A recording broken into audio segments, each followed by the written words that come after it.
एक दिन की बात है। एक छोटे से गांव में एक खूबसूरत कैट और एक नन्हा बच्चा रहता था।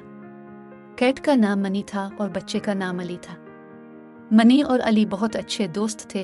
एक रात जब चांद की रोशनी मध्यम थी और सब सो रहे थे, अली अचानक बीमार हो गया। इसकी सांसें भारी हो गई और उसकी तबीयत खराब होती चली गई। मनी ने फौरन महसूस किया कि कुछ गलत है। वो तेजी से अली के कमरे में पहुंची और उसके करीब बैठ गई। मनी ने देखा कि अली के वालिदैन कहीं दूर गए हुए हैं और अली बिस्तर पर अकेला है। मनी ने अपने पंजों से अली के हाथ को छुआ और उसके साथ लेट गई।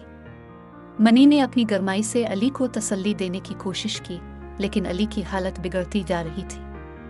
इसने अपने दिल में अहद किया कि वो अली को बचाकर रहेगी। मनी ने जोर जोर से मियाऊं करना शुरू किया ताकि कोई सुन ले। आखिरकार पड़ोस में रहने वाली एक बूढ़ी औरत ने मनी की आवाज़ सुनी और अली के वालिदैन को इत्तला दी। अली के वालिदैन फौरन घर वापस आए और अली को अस्पताल ले गए। डॉक्टरों ने कहा कि अली को वक्त पर तिब्बी इमदाद मिली, वरना कुछ भी हो सकता था। अली की जान बच गई और उसने आहिस्ता आहिस्ता सेहतयाबी की तरफ कदम बढ़ाया। मनी की बहादुरी और मोहब्बत ने अली की जिंदगी बचाई। गांव के लोग मनी की वफादारी और दोस्ती की मिसाल देने लगे।